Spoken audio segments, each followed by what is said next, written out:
कर्जत खालापूरमध्ये सध्या मोठ्या प्रमाणामध्ये विकास कामं सुरू आहेत. तर जनतेच्या दृष्टिकोनातून ही विकास कामं एकंदरीत सुरू आहेत. या संदर्भात बोलण्यासाठी माझ्यासोबत आमदार महेंद्र थोरवे आहेत. सर, एकंदरीत काय सांगाल, कशा पद्धतीमध्ये कर्जत खालापूर खोपोलीचा विकास जो आहे तो सुरू आहे आणि नागरिकांना नेमकं आपण काय देत आहे? संपूर्ण कर्जत खालापूर मतदारसंघामध्ये इन्फ्रास्ट्रक्चर ही कामे आता पूर्णत्वास येत आहेत.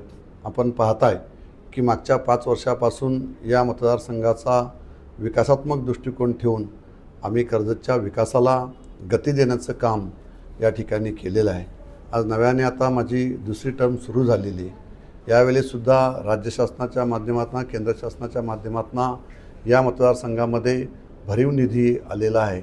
अनेक मोठी कामे या मतदारसंघामध्ये होत आहेत. पोशीर धरण होत आहे, त्यानंतर कोंढाणा धरण होत आहे, त्याच्यानंतर तिसरं धरण होत आहे ते शिलार.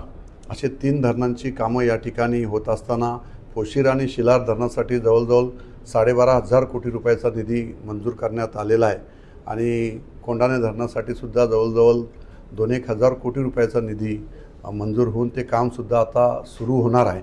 आणि त्यामुळे कर्जतचा विकास करत असताना आम्ही कर्जत तालुका हा ग्रीन झोन बेल्ट आहे हे वेळोवेळी मी सांगत आलेलं आहे. त्यामुळे इथे कोणत्याही प्रकारची इंडस्ट्री नसताना या ठिकाणच्या स्थानिकांना रोजगाराच्या संधी कशा उपलब्ध होतील हा सातत्याने प्रयत्न आम्ही करत असताना कर्जत तालुक्यात आम्ही टुरिझमला प्राधान्य दिलं. जसं माथेरान माझं या ठिकाणचं पर्यटन स्थळ म्हणून जगभरामध्ये प्रसिद्ध आहे, तसं कर्जत तालुकासुद्धा या ठिकाणचा फार्म हाऊसची चैन असणारा हा तालुका आहे. आणि या तालुक्यामध्ये मोठ्या प्रमाणात या ठिकाणी पर्यटक येत असतात आणि या पर्यटकांच्या माध्यमातून कर्जतला कशी आपल्याला नव्याने त्या ठिकाणी नवीन डेव्हलपमेंट करता येतील हा प्रयत्न आम्ही या ठिकाणी करत आहोत. एकंदरीत आपण पाहिलं तर अर्थमंत्री अजितदादा असताना आपल्याला हा निधी सगळा मंजूर झालेला आहे. आज आपला जन्मदिवस आहे. दादांचे तुमचे संबंध अगदी जवळचे होते.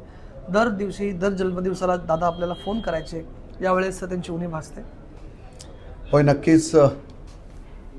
दादांच्या जाण्याने संपूर्ण महाराष्ट्राला खूप दुःख तर झालेलं आहेतच. आकस्मिकपणे त्यांच्या जाण्याने महाराष्ट्र हा खऱ्या अर्थाने राजकीयदृष्ट्या, सामाजिकदृष्ट्या पोरका झालेला असं म्हटलं तरी वावगं ठरणार नाही. कारण असं नेतृत्व दादांच्या रूपाने, अजितदादांच्या रूपाने आपल्यातनं निघून गेलेलं आहे. मी 2019ला या मतदारसंघाचा आमदार झालो. मला माझी फर्स्ट टर्म होती. मला पहिलाच माझा 7 एप्रिलला येणारा त्या 19चा वाढदिवस माझा होता आणि त्या वाढदिवसाला सकाळी 8 वाजता मला अजितदादांचा फोन आला आणि त्यांनी मला वाढदिवसाच्या शुभेच्छा दिल्या. मला फार बरं वाटलं. अरे, अजितदादांचा फोन माझ्यासारख्या सर्वसामान्य आमदारांना या ठिकाणी आला आणि ते सुद्धा माझ्या पक्षाचे नसतानासुद्धा अजितदादांचा फोन आला, तर फार असं कौतुक वाटलं. परंतु दरवर्षी त्यानंतर अजितदादांचा दर 7 तारखेला 8 वाजता हा मला त्या ठिकाणी वाढदिवसाला शुभेच्छा देण्यासाठी कॉल यायचा. आणि अशा पद्धतीचं नेतृत्व आज 7 तारीख आहे. आज अजितदादा हे आपल्यातनं निघून गेलेले आहेत आणि त्यांचा मात्र कॉल येऊ शकला नाही. ही शोकांतिका, हे दुःख हे आमच्या साऱ्यांच्याच माझ्या मनामध्ये आहे की अजितदादांसारखं नेतृत्व या महाराष्ट्रामध्ये एक अतिशय उत्तुंग नेतृत्व म्हणून मी त्यांच्याकडे पाहायचो आणि ते आज आपल्यातनं निघून गेलेले आहेत. याचं दुःख कायमस्वरूपी मनामध्ये शल्य हे आहेच. एकंदरीत आता दादांचा घातपात की अपघात यावरून प्रश्नचिन्ह निर्माण होत आहेत. एक आमदार म्हणून तुमची काय भावना आहे? नाही, असं तर काय ह्या विषयावर मला बोलता येणार नाही आहे. कारण जे काय राजकीय परिस्थिती आहे ते आपल्या सगळ्यांच्या संदर्भात कल्पना आहे. जे काय आमचे वरिष्ठ नेते आहेत या संदर्भात त्याचा तपास SITच्या माध्यमातून सुरू आहे. त्यामुळे योग्य दिशेने तो तपास त्या ठिकाणी होईल. परंतु मला असं काही वाटत नाही की याच्यामध्ये काही तथ्य असेल.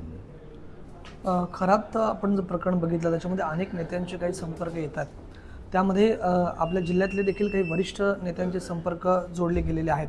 या संदर्भामध्ये आपली काय भूमिका आहे? नाही, याच्यामध्ये बघा की आपण हिंदू प्रथेप्रमाणे आपण मनुष्यरूपी असणाऱ्या काही जे धार्मिक लोक असतात त्यांना आपण देवासमान मानून त्या ठिकाणी काही गुरु मानून अशा पद्धतीने त्यांना मानसन्मान देत असतो. परंतु अशाचीच एखादी व्यक्ती जर चुकीच्या पद्धतीने निघाली तर मात्र त्याला ह्या राजकीय नेत्यांचा कोणाचाही यामध्ये काही दोष नाही आहे. ती व्यक्ती चुकीची आहे आणि त्या व्यक्तीच्या संपर्कात ज्या लोकांनी जे काही कृत्य केलेले आहे ती लोकंसुद्धा चुकीची असणार असं माझं मत आहे. कारण आपण अंधश्रद्धेकडे जाऊ नये, आपण मात्र त्या ठिकाणी सत्यता काय याची पडताळणी करूनच आपण त्याची शहानिशा करावी. धन्यवाद सर. हे होते आमदार महेंद्र थोरवे. राज वैशंपायन, टीव्ही मराठी, खोपोली, रायगड.